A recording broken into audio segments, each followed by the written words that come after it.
Hi, my name is Vivian, and welcome to my New Moon in Cancer Zen Tarot card reading.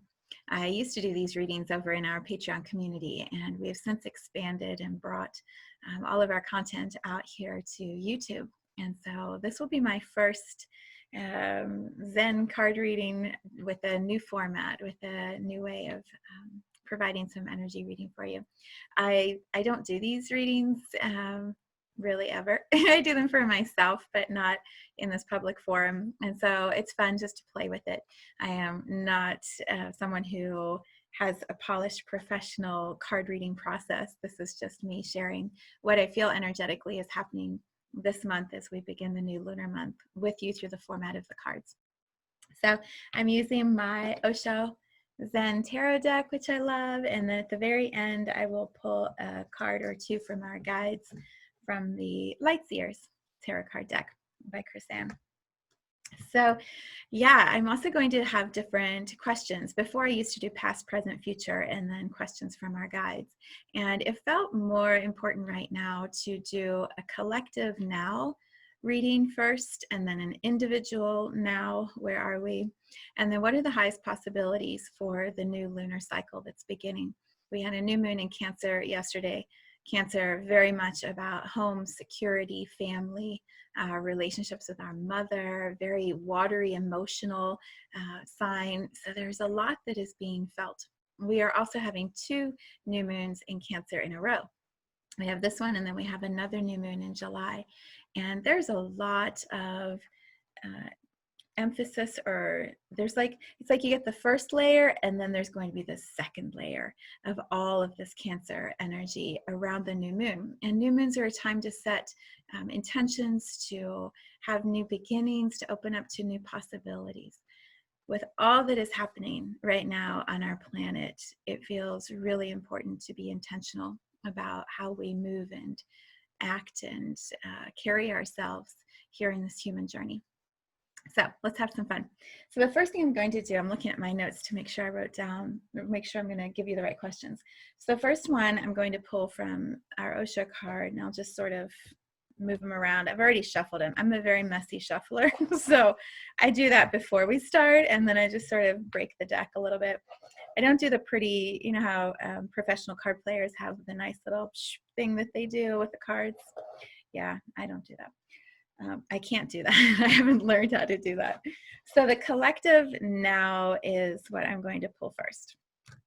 And so I'm just sort of stacking. I'm actually going to take the top of the deck because I feel like that is really where we are. It's like what's right here that needs to be looked at for us collectively.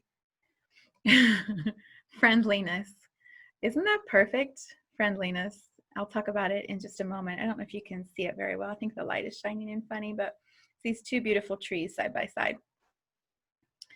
Perfect, perfect for now. So that's our collective now card, and then we'll do the individual now. I'm gonna break the deck again, just for a moment. So this is us individually, what we can, what we are currently feeling and experiencing right here and now. Slowing down.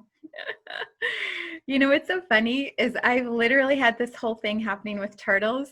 So this is for sure my message, not sure about yours, but it's for sure my message. So I'll share that in just a second. And then the highest possibilities for our next lunar cycle. Highest possibilities. I actually feel like I'm going to do this two ways. Do I want to do that? I don't want to do that. I was going to say we could do highest possibilities and lowest possibilities and do the top of the deck and the bottom of the deck, but I don't know if we need to know the lowest possibilities. Let's just keep our focus on the highest possibilities for the lunar cycle that is beginning. Flowering. Isn't that perfect? Isn't that so perfect? Okay, so let's break these apart, or interpret the message, not break them apart, interpret the message a little bit more for you. All right, so collective. Whoops, collective now. What is happening? Yeah, right? So what's so beautiful, sorry that the light is shining in funny, I'll have to move the camera next time. What this shows are two trees side by side, and they are different. See, the one has the yellow and the one has the red, but they are both grounded. They're playing and interacting and exchanging energy, but they're strong, healthy, independent, separate entities next to each other, having a connected exchange. Did I say that the way that makes sense? Yeah. Here's the way this feels to me. So when I was going through therapy, when I was going through my separation and my divorce, I had this amazing therapist, and she said to me, you can get enmeshed. People can get enmeshed. And when that happens, you're so interwoven with each other that it's very hard to untangle. It's hard to separate. She said, what you want to picture instead in a healthy marriage was you have two, I'm trying to do it without showing you my hands, big hands here in front of my face. You want to have two independent entities that are side by side. And when those two entities are side by side, they can grow and mature and expand and still be side by side and doing it together. When you're enmeshed, the only way to expand is this pulling apart or separating. So when I see this card and it talks about these two trees, right? That's how it feels to me. We are collectively at a time where we have been very enmeshed in our societies, in our belief systems, so interdependent and back and forth and fighting, and this is all areas. This is not just race, which is what we're experiencing right now, right in front of us. This is healthcare systems, people, the germs, coronavirus, right? We're all enmeshed in this soup together. We're also interdependent on each other. This goes to education, to politics, right? We've just been all entangled. And what if collectively now what we are starting to do is unravel that and see all of the power and strength when we are side by side with each other. This is coronavirus, right? I know I'm oversimplifying dramatically, but this is what we've been practicing. I'm here in my energy field. You're here in your energy field. We can be side by side. My leaves will drop over here. Your leaves will drop over here, but we can still have a shared experience, right? We can still be strong, healthy individuals, even as we exchange in a play or a dance here together. I feel like this is what coronavirus has been inviting us to understand. How does my energy and your energy, how do they meet without taking from one or the other, without hurting one or the other? And then at a very simple level, this is what we're starting to explore with the demonstrations for racial equality and justice. See me as this beautiful entity that I am, this beautiful individual. Don't look at me as the color of what I am. See me as strong, healthy, independent, able to have the same beautiful experience any other person is able to have. The untangling of old stories, the separation of this, right? This awful entanglement that has defined the way that humanity has evolved. Let's create this independent separation and see, this is the key part of this, see the beauty in each, not anger and justification and judgment. Like, see the individual beauty that we each carry and hold within ourselves. Strong, rooted, grounded individual trees. And then the word at the bottom, right? Friendliness. I almost want to laugh because, oh man, when I think of coronavirus and some of the comments that I've read on people's posts and the fear that is projected and thrown around for someone else to manage, friendliness is a conscious choice. It's a way to show up in yourself and meet another individual with friendliness. It has shown that it has taken a lot of effort for many people to actually be so clear energetically with the others around us. And so collectively, this is the card for the collective now. Let's move towards friendliness. Let's let's be in this energetic separation and independence. I want to just read a nugget from this because I feel like Osho's words. You're going to hear all my fumbling around, and then you'll hear Osho, and you'll be like, oh, yeah, that makes a whole bunch of sense to me. I don't know what Viv was saying, but I get what Osho said. Friendliness is 100. Hang on a second. Let me read this to you. So here's what Osho has to say. It says, first meditate, be blissful, then much love will happen of its own accord. Then being with others is beautiful, and being alone is also beautiful. Then it is simple too. You don't depend on others, and you don't make others dependent on you. Then it is always a friendship, a friendliness. It never becomes a relationship. It is always a relatedness. You relate, but you don't create a marriage. Marriage is out of fear. Relatedness is out of love. You relate. As long as things are moving beautifully, you share. And if you see that the moment has come to depart because your paths separate at this crossroad, you say goodbye with great gratitude for all that the other has been to you, for all the joys and all the pleasures and all the beautiful moments that you have shared with the other. With no misery, with no pain, you simply separate. I guess that's part of the comments and the projections on social media and the anger that so many are sending out to others. When we have been enmeshed or believed things about others that has gotten us all tangled up and we separate, sometimes the separation is this sort of jagged pulling apart. And in order to find our independence, our individual trees standing side by side, we need that distance to be able to feel the individualism within that relationship. And so what may happen is these two trees that could have been all tangled up have to go far apart to find that independence.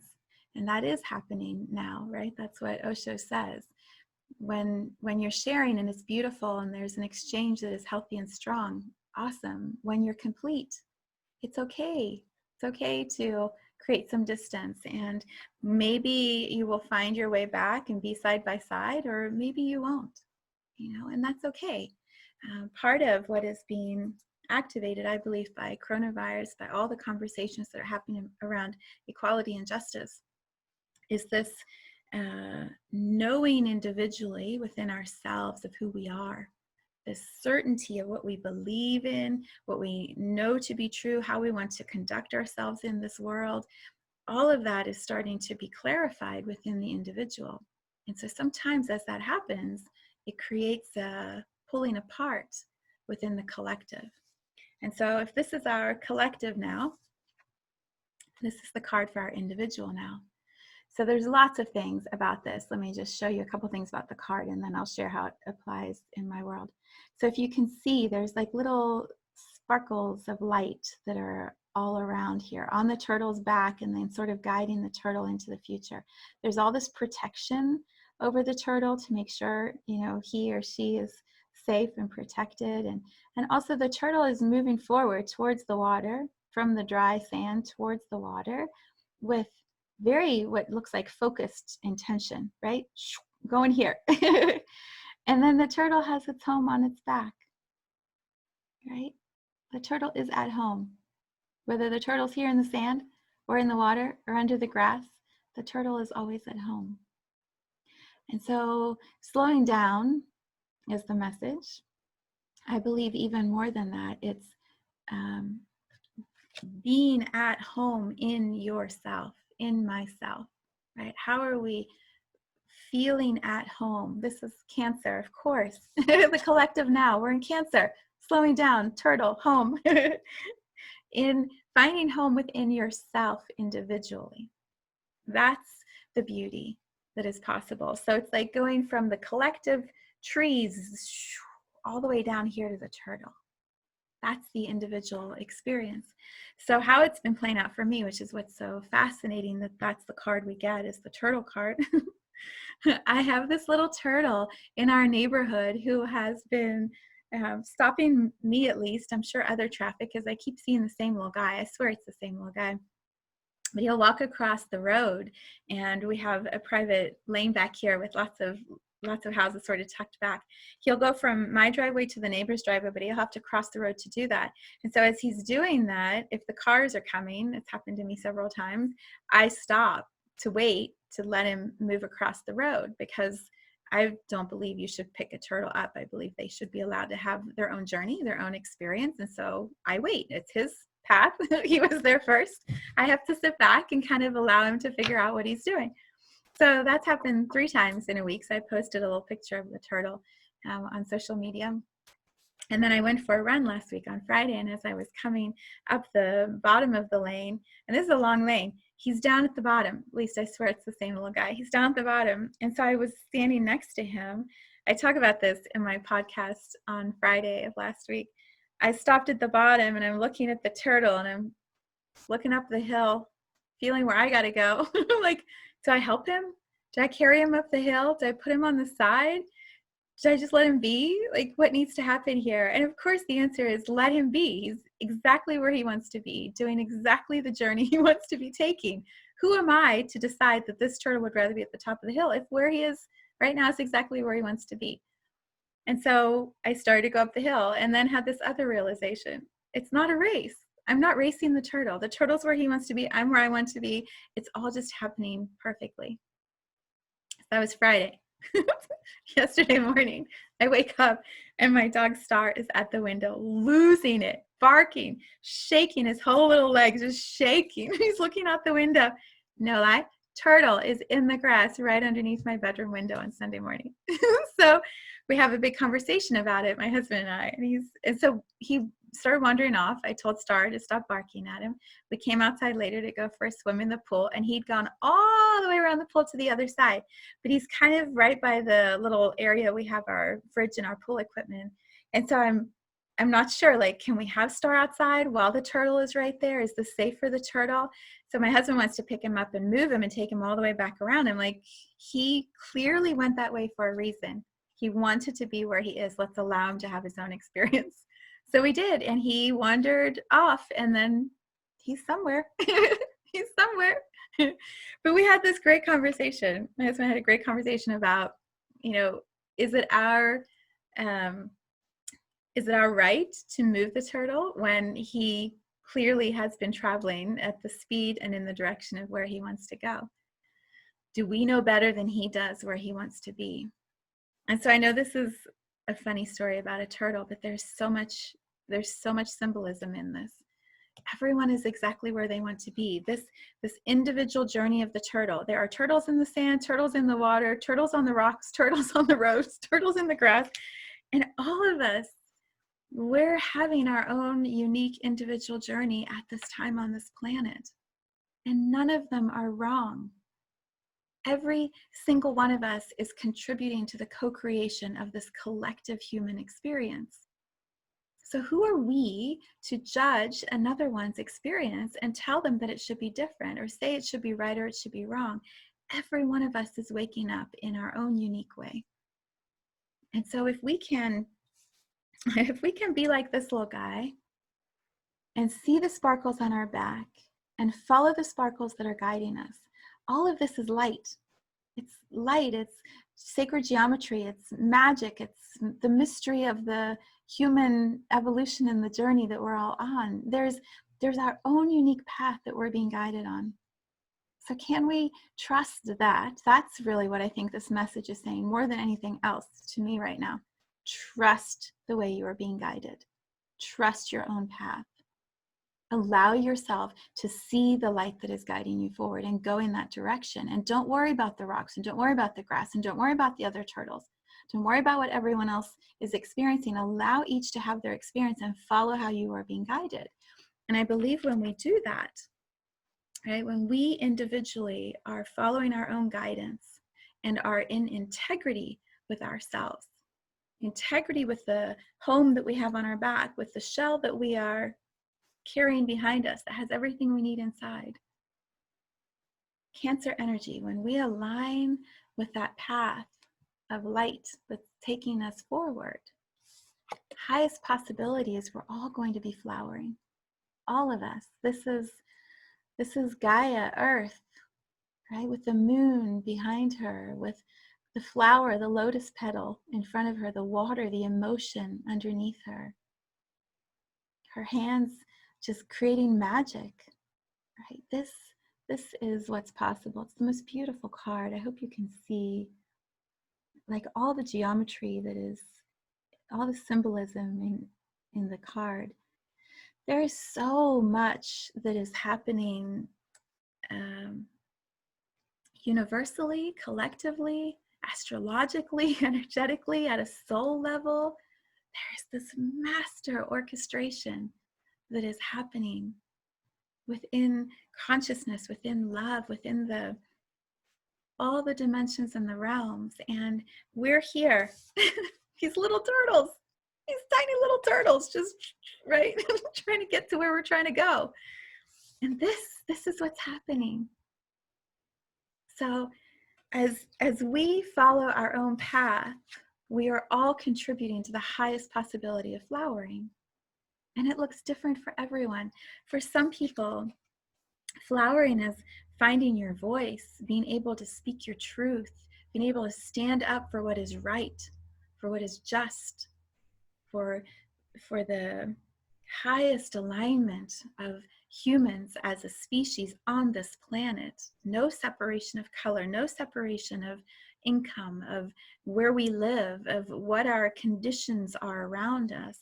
Our voice expressing that is the highest gift that we contribute to this flowering of humanity. For others, it's the sitting in meditation, in yoga position, in magic making, right? For some, that is their greatest contribution to the overall collective flowering. People are writing, they are creating, they are making new music, they're making new art, they're creating green. How many people are gardening right now? Is that just the most amazing thing to see the people, humans connecting with the earth and flowering, literally, right? Flowering gardens and herbs and bringing new into creation, into physicality. There's a massive shift in consciousness that is happening across our planet, and the highest possibilities for the next month, the next lunar cycle, tap into that. Tap into the flowering within yourself and contribute that to the overall flowering in whatever way serves you. Make a video if it's like this and you want to talk about what you're feeling. Make a video, share it. There are other turtles who are walking towards this little dancing light, and you may have the same, there may be other ones right here that see the same light, and you're all going to meet here in the water. And there's this one little like sparkly patch of light that has turtles coming from all over. But if you're not expressing what you see, what you feel possible as you move towards that light, and others aren't doing the same, how are we going to find each other? How will we find those who are meant to do this flowering work with us in our little unique way? How would I describe it? I've heard this said, where was it? I think it was in Richard Rudd's The Gene Keys. He said there are these beings, or, oh, I'm going to totally say this the wrong way. Let me try to focus it. I've heard the number 144,000 many times about like conscious, awakened beings who are here to call towards them others. And so what if, I totally am not saying this the best way, but that's what you get when you get a card reading from me. You get me kind of mumbling through what feels right. What if there are, like this is a little ocean or a river or stream. What if around our world there are maybe 100,000 or 144,000, if that's the number I've heard, little pockets of light just like this. And we're all kind of feeling drawn towards some little pocket of light. We don't know that there's 144,000 of them. Let's just say we know there's this one right here and we're going to move towards this. And so we're all slowly starting to make our way towards whatever this is for us. What if there's 144,000 of those all around, and we have 7 billion people, right? We just play with numbers. 7 billion people all focusing somehow, somewhere on 144,000 little pockets of light. If we don't start talking about those little things that are guiding us forward, those little pockets of light, if we aren't all starting to sort of feel that flow of energy, how will we find our groupings? How will we all come together with those individual unique focus areas? Let's say Richard Rudd would be going, what? That's not how I said it. This is my interpretation of it. So when, let's see how to describe it. It would be like this. It's like when you go to college and you have a major. This is the perfect example. You go to college and you have a major, and there are all these options of what you can take, but there's something that is like calling you towards culinary arts, specifically being a sous chef, because there's something about the preparation of food that just makes you happy, right? This is perfect Cancer. In the kitchen, chopping up vegetables. That is like what fires you up. Well, if there isn't a major in college or in culinary school or wherever you're going to go to study, if there isn't a major for that to teach you, to show you, to call you towards that, to give you the information so you can prepare yourself for that, how will you become the best sous chef, right? You're going to have to somehow find other sous chefs who can train you, or it's like a little harder. You got to do all this extra work. But if there's a place you can study and you're going to gather, you'll just go right towards it, and then you get everything you need, and then you become the sous chef. And then when you have all of that information, all that training, you take your gift and you can go anywhere and become a sous chef and contribute to the beautiful art of food and nourishment of humans at this level that feels so good to you. So if you imagine all the majors in a college, in a culinary school, in a trade school, all the varieties of what you can do. Let's say there's 144,000 of them. And again, I don't know why I'm using that number, but that's the number that keeps coming to mind. So this is how energy works. I trust what's coming through. So there's 144,000 of them, right? And you feel like maybe 100 of them would be ones that are interesting to you. And so you start to sort of explore, what are those 100, and then you define and you narrow it down. Suddenly there's like 8. There's 8 that really, really interest you. And so you start being the little turtle and you're moving towards one, and it's not the right one, right? My little turtle at the bottom of the lane, not where he wanted to be. Backyard, definitely didn't want that. The dog's barking at him. Over here by the pool, a little too much activity going on a Sunday afternoon. And so he went somewhere right into the forest. He tried him out until he felt, this is the place that I want to be. I feel like that as humans is what we are going through. We're untangling. We're becoming less enmeshed from what we were. We're starting to figure out we each have some unique, beautiful something that's going to make up this amazing, peaceful scene, right? This is friendliness. This is harmony. This is what the world can be. This is what the world can be when we're flowering. Lots and lots and lots of these trees side by side. But first, we got to put our shell, our homes. I don't want to use the word shell because shell sounds like a facade. It doesn't feel like that. It feels more like, figure out who we are and be very comfortable in that. And then start following the path that is guiding us, following the lights that are taking us somewhere. And as we're doing that, trusting that, trying a few things out, seeing which one feels like the most resonant. At some point, we're going to start gathering in bigger and bigger groups based on what our interest area is. Like a major in college, we're going to start honing in on that major, and then we're going to be around those who are also interested in that thing. So maybe your major is food. Maybe your major is climate change, saving the trees and the planets. Maybe your major is the water, the health of the water. Maybe it's the fight for justice and equality. Maybe it's the work against poverty. Maybe it's bridging what is happening with the health system here on our planet, the educational system. Maybe it's politics. We start to come towards this focus that becomes more and more focused the more time we are spending in that energy.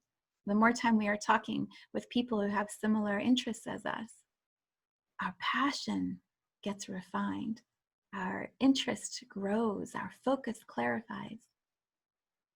Then we're all contributing. We're all contributing to this amazing shift that is happening.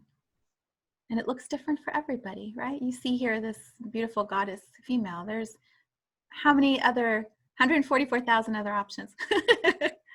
I don't know. How many varieties of flowers are there? Maybe that's a better question. If the card is flowering, how many flowers are there? And so which one do you want to align with? Which one do you want to pursue? All right, I feel like I've over-clarified that. Those are the cards. So we've got collective now, individual now, highest possibilities. And then I'm going to switch to my Light Seers Tarot deck and just get, I think we'll just do one today. Just one card from our guides, like a little extra nugget from them. Do this top one. 6 of Wands. Isn't that beautiful? She's like, dun, dun, dun, dun, I figured it out. This is what I'm going to do. And all the lights shine on her, and she speaks her truth loudly to the world. Dun, dun, dun, dun. Right? This card, when I first got it, I'm like, what does everything mean? What is the symbolism over here of the holly? And what's the flame? And why are there 4 lights? And right, like I tried to dissect all of the little details. Look at all the hands, who the hands represent, what's happening, what's her stage, what's the 6 for? It's the energy of the card. Look at the energy of the card. This is what our guides are saying to us. They're like, do it. Just find the thing that lights you up and step forward and be that. Be that. Right? Use your voice, use your heart. Look at her heart chakra is like wide open as she stands there with her hands in the air. Right? Just be you, expressing all that you are into the world. That's what I feel from this card, from our guides. Just be all of you and trust when you feel the lights turn on like that and spotlight you. And your heart is open, and like I feel like her chin is up and her eyes are looking towards the sky, towards the heavens. Right? She's so strong and in alignment. This is Cancer. I am at home in my body. New moon in Cancer. Look at all the possibilities opening up. I'm not going to sit down and be pouty. Come on, right? And then all of these here supporting. Look at all those hands supporting the energy of this card. It's so good. All right, there you go. 6 of Wands. This is Bib's version of a tarot card reading. It's fun, isn't it? All right, I send you off into this lunar cycle with so much love. I am going to go from this right here over to my meditation chair. I'm going to create a new moon meditation next, and I will put the link to that in this video. It's $11. It's usually, I mean, I can't speak for this moment or the future, but in the past, they've been extraordinary. They're so fun. When I tune into the new moon, I often have like these cosmic experiences where I feel like I'm out in the stars, the galaxy, with the moon, with the sun, with the planets, and bringing that energy here into this human realm. And so the meditations are about 20, 25 minutes, and I connect them with music. So I hook up with my Spotify playlist. I create one, which I haven't done yet, but I'm doing next. So there's music coming in, which you can also listen to, and then all of this beauty coming out through the meditation of my voice. And they're pretty awesome. My version. My version of dun, dun, ah! I tune in and I see what the stars and my soul have to offer about this next lunar cycle. So anyway, if you are interested in that, the link will be in the video. And I just send you big turtle love. This is what we're moving towards. So be brave. Be really brave. So much love to you. Mwah.